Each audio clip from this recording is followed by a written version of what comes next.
तर राज्याच्या आजच्या अर्थसंकल्पामधून स्मारकांच्या संदर्भात सुद्धा मोठी तरतूद करण्यात आली आहे आणि यामध्ये आग्र्यामध्ये शिवाजी महाराजांचं भव्य स्मारक बांधण्यात येणार असल्याचं जाहीर करण्यात आलं आहे। तसंच छत्रपती संभाजी महाराजांचं संगमेश्वर या ठिकाणी भव्य स्मारक उभारलं जाणार आहे। तर सावित्रीबाईंचं स्मारक त्यांच्या मूळ गावी म्हणजे नायगावमध्ये उभारलं जाईल।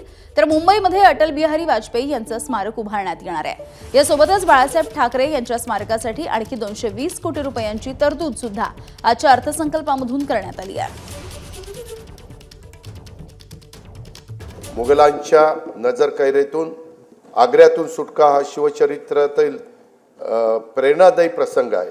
छत्रपती शिवाजी महाराज नजरकैदेत होते, तेथे भव्य स्मारक उभारण्याचं राज्य सरकारने ठरवलेलं आहे। त्यासाठी उत्तर प्रदेश शासनाच्या सहकार्याने जागा उपलब्ध करून घेण्यात येईल आणि त्याच्यामध्ये तशा प्रकारचं त्या भव्य स्मारक उभारण्यात येईल।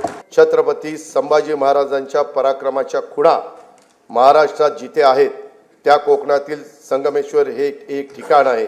औरंगजेबाच्या महाकाय सेनेशी महाराजांनी बोटावर मोजता येतील एवढ्या शूर मावळ्यांना सोबत घेऊन येथेच पराक्रमाची शर्त केली।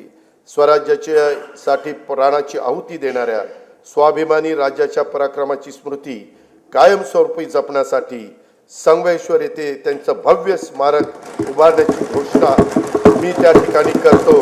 स्वर्गीय बाळासाहेब ठाकरे राष्ट्रीय स्मारकाच्या पहिल्या टप्प्यातील काम पूर्ण झाले असून दुसऱ्या टप्प्यातील कामासाठी राज्य सरकारकडून 220 कोटी रुपयाचा निधी उपलब्ध करून देण्यात येणार आहे। एबीपी माझा, उघडा डोळे बघा नीट।